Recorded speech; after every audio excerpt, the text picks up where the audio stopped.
Menteri Keuangan Purbaya Yudisadewa dan Menteri Koordinator Bidang Perekonomian Airlangga Hartarto mendatangi kantor BPI Danantara pada Rabu 1 Oktober 2025. Sebelumnya, Menteri Keuangan Purbaya Yudisadewa menyoroti kinerja PT Pertamina yang dinilai tidak menepati janji pembangunan kilang minyak baru.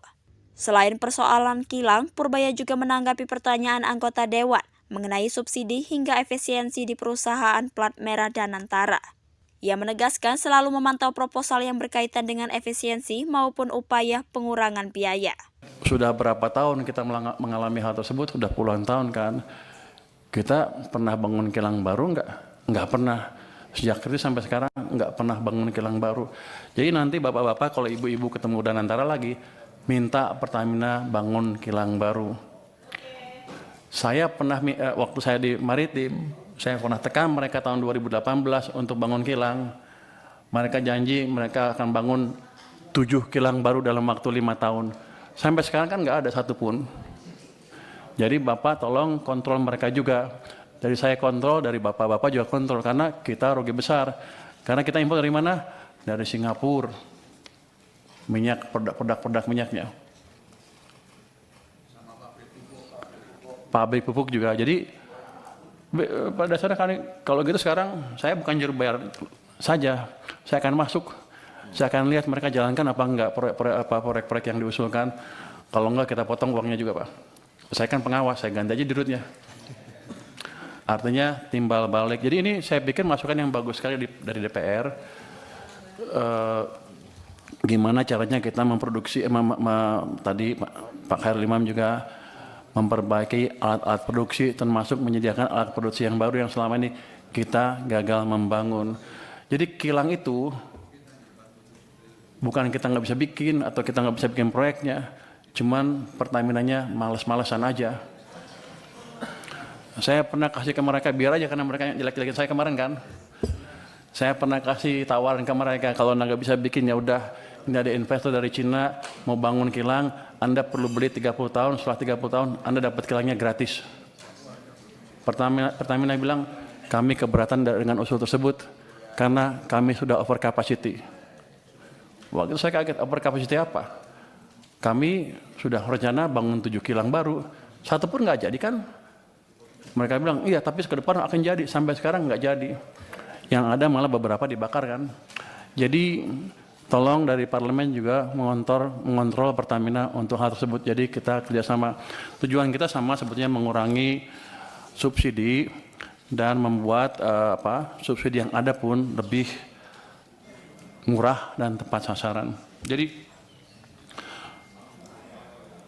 untuk subsidi gimana nature-nya?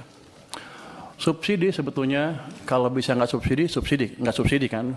Cuman karena ekonomi kita tumbuhnya nggak cukup bagus, masyarakat yang paling bawah belum bisa bertahan ketika harus menghadapi harga pasar. Dikeluarkan itu subsidi supaya mereka bisa hidup terus dan agak sejahtera lah ke depan.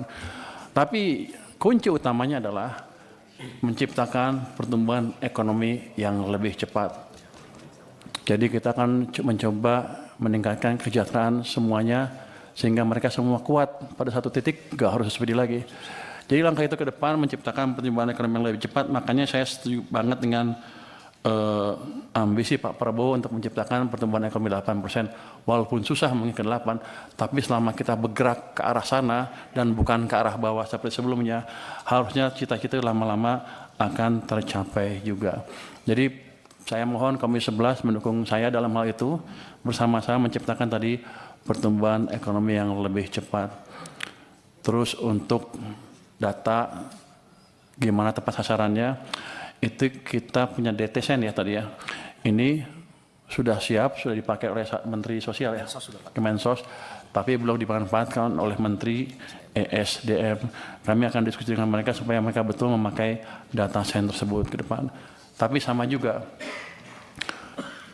selama ini rupanya kita nggak bisa ngitung, nggak pernah monitor ya. Belum pernah survei dan sebagainya. Saya akan minta BPKP untuk mensurvei gimana pelaksanaan subsidi itu. Dan saya akan minta betul mereka jalankan, jadi kalau ada yang menyeleweng-nyeleweng, hati-hati aja nanti. Jadi selama ini rupanya belum dijalankan. Apa lagi?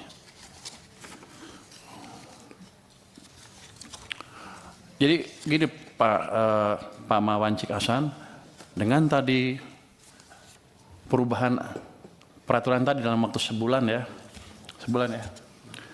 harusnya carry over nggak akan banyak lagi. Mudah-mudahan paling mepet harusnya Januari bisa dibayar, kalau mepet kalau ada persiapan kan habisnya kan Desember kan nggak bisa langsung bayar kan, paling Januari harus dibayar, jadi nggak lama-lama amat itu carry overnya. Saya pikir itu.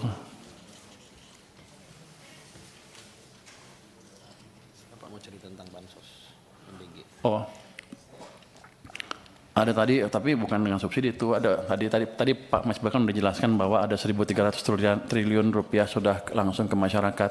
Jadi subsidi seolah berkurang tuh nggak berkurang betul sebetulnya. Ada program-program pemerintah langsung menunjang kehidupan masyarakat. Ini tahun 2026 ini kuartal ya. Subsidi kompensasi energi belum sebenarnya tepat sasaran.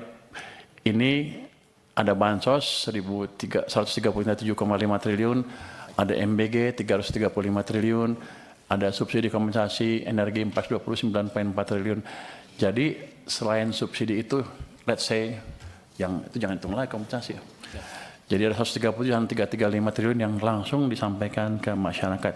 Nanti itu kalau yang atas tadi memang kurang, kita akan bisa tambah sesuai dengan kebutuhan. Jadi kami tidak pernah melupakan beban yang dihadapi oleh masyarakat, utamanya ketika ekonominya sulit seperti kemarin. Mudah-mudahan ke depan semuanya bisa membaik lagi. Saya mohon dukungan dari Komisi 11 agar betul-betul fiskal kami betul-betul bisa menjadi shock absorber yang efektif ketika ekonomi sedang turun. Saya harus jelaskan apa itu shock absorber. Kira-kira seperti counter cyclical. Kalau ekonomi lagi bagus ya mungkin masyarakat punya uang banyak yang nggak apa-apa, belanja sendiri.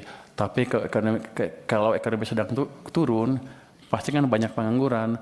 Semua masyarakat akan terkena, yang atas sampai yang bawah ketika ekonomi turun. Tapi yang paling menderita adalah yang bawah.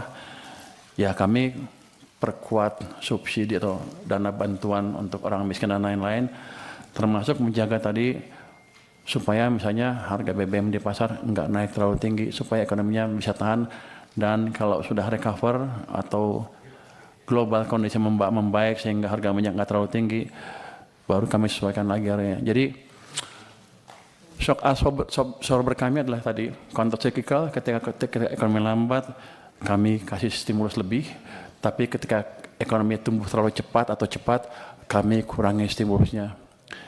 Itu mungkin jawaban singkat dari kami, Pak. Terima kasih. Wassalamualaikum warahmatullahi wabarakatuh.